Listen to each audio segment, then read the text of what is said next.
A reading from the first letter of St. John. Children, these are the last days. You were told that an Antichrist must come, and now several Antichrists have already appeared. We know from this that these are the last days. Those rivals of Christ came out of your own number, but they had never really belonged. If they had belonged, they would have stayed with us. But they left us to prove that not one of them ever belonged to us. But you have been anointed by the Holy One and have all received the knowledge. It is not because you do not know the truth that I am writing to you, but rather because you know it already and know that no lie can come from the truth. The word of the Lord. Thanks be to God. Let the heavens rejoice and earth be glad. Let the heavens rejoice and earth be glad. O sing a new song to the Lord. Sing to the Lord, all the earth. O sing to the Lord, bless his name. Proclaim his help day by day. Let the heavens rejoice and earth be glad. Let the heavens rejoice and earth be glad. Let the sea and all within it thunder praise. Let the land and all it bears rejoice. All the trees of the wood shout for joy at the presence of the Lord, for he comes.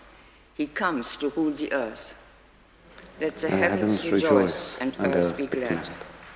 With justice he will rule the world. He will judge the peoples with his truth. Let the heavens rejoice and earth be glad. Alleluia, Alleluia, Alleluia.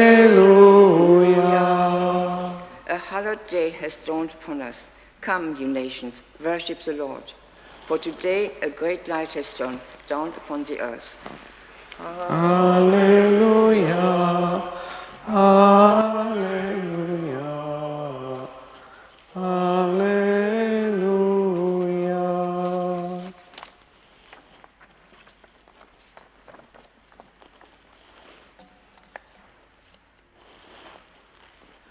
The Lord be with you. A reading from the Holy Gospel according to John. In the beginning was the Word. The Word was with God, and the Word was God. He was with God in the beginning. Through him all things came to be. Not one thing had its being but through him. All that came to be had life in him, and that light was the light of men, a light that shines in the dark, a light that darkness could not overpower. A man came, sent by God. His name was John. He came as a witness to speak for the light, so that everyone might believe through him. He was not the light, only a witness to speak for the light. The Word was the true light that enlightens all men, and he was coming into the world. He was in the world that had its being through him, and the world did not know him. He came to his own domain, and his own people did not accept him.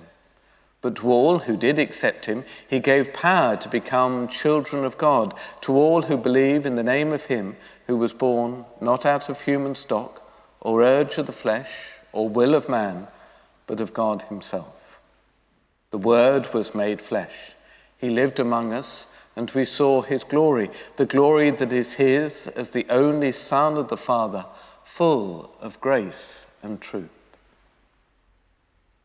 John appears as his witness. He proclaims, "This is the one of whom I said, he who comes after me ranks before me, because he existed before me."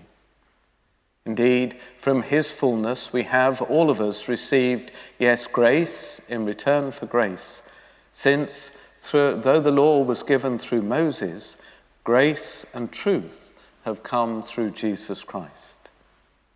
No one has ever seen God. It is the only Son who is nearest to the Father's heart who has made him known. The Gospel of the Lord.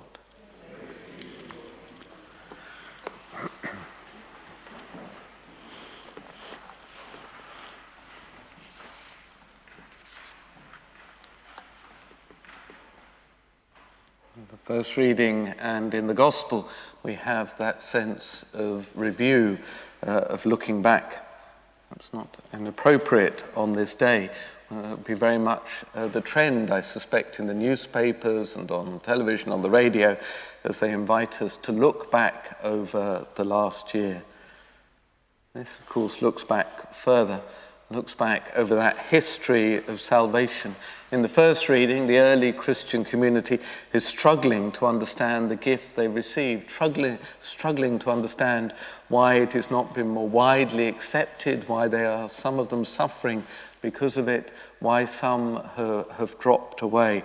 They've lost some of their own members. And the author seeks to place it in the context of the history of salvation and to give them hope. There's that same sense in the Gospel. It's why the book of the Gospels, with that passage, in the beginning was the Word, lies the heart of the crib here, the crib that can be seen online. To enable us to reflect, as the Church invites us to do today as we hear that Gospel, on the word of St. John, to again look back over the way in which that word became flesh. It's at the centre of our thinking, and if it is in that place, then other things will fall into context.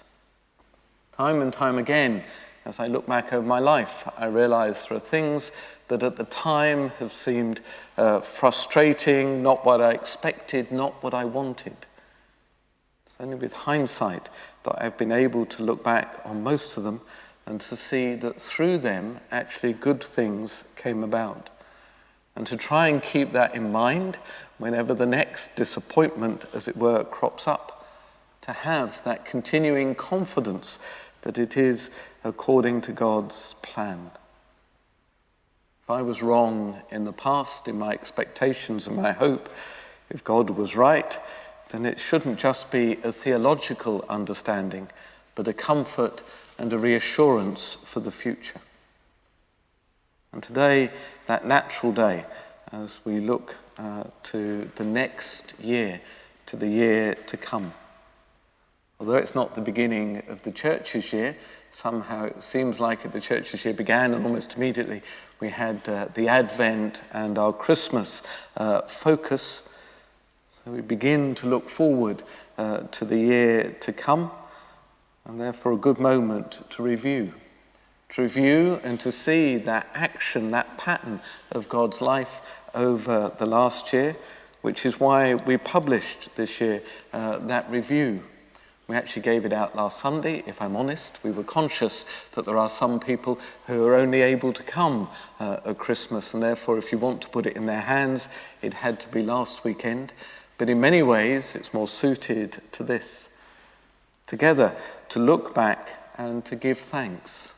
To give thanks not just to the many, many people around this community who were involved and who made it happen, including all, I think, of the parish who may not feel that they contributed, but through their prayer, through their witness, through their funding, they have made it possible. And in the light of recognising God's activity and action in our last year, to be able to make, as it were, our New Year's resolutions, and to use these coming hours to think what it is we will be, as Big Ben tolls at midnight, as the community will gather here for midnight mass, as others may have it just in their dreams. But those resolutions that we make might perhaps appropriately focus on the three words that the Bishop has invited us to keep at the heart of our life in this diocese, of prayer, of formation, and of mission. Because they actually cover the whole range of our human activity. To review our pattern of prayer, our personal pattern, to wonder whether over this last year it worked for us, whether we had chosen the right times, the right ways of praying. Perhaps as a community, to reflect on the great gift we've discovered, and I've spoken this before, but I'm very taken with the way evening prayer each day is involving so many who would otherwise feel themselves on the fringes. A great blessing that their prayer is being drawn in to focus on the needs of others, and indeed our participation in the celebration of the Mass, this perfect prayer. It's good to see the numbers increasing day by day, which leads us naturally to formation, because if we are people of prayer, then we will be ever more attentive to that word of God speaking to us, and we will want to develop. I find it extraordinary that, to take prayer as an example, often we assume that the way of prayer that we had as children, something that was fruitful for us in previous years, will just remain the same and remain fruitful. In all sorts of elements in our life, we seek to grow and develop ourselves. That's true of our faith as well. Developing our lives of prayer, developing our understanding of the faith, taking the opportunities offered to be better formed, to have a deeper understanding.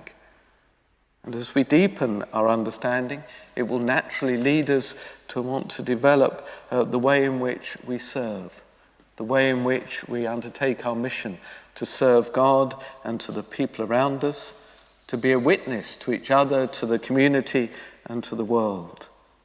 A practical witness, ranging from the way in which we support our brothers and sisters on a day-to-day basis, support of our neighbours, building up our parish and our local communities, and the way in which we live out our lives for the sake of the world and its care and of creation. If in the past you've thought, maybe I should join a prayer group, help with coffee after Mass, undertake some neighbourhood action or charitable work, support the parish, the community in whatever way, then this is the moment perhaps to reflect that the Word became flesh, He lived among us, He changed our lives, and He invites us to change and to share that gift with others.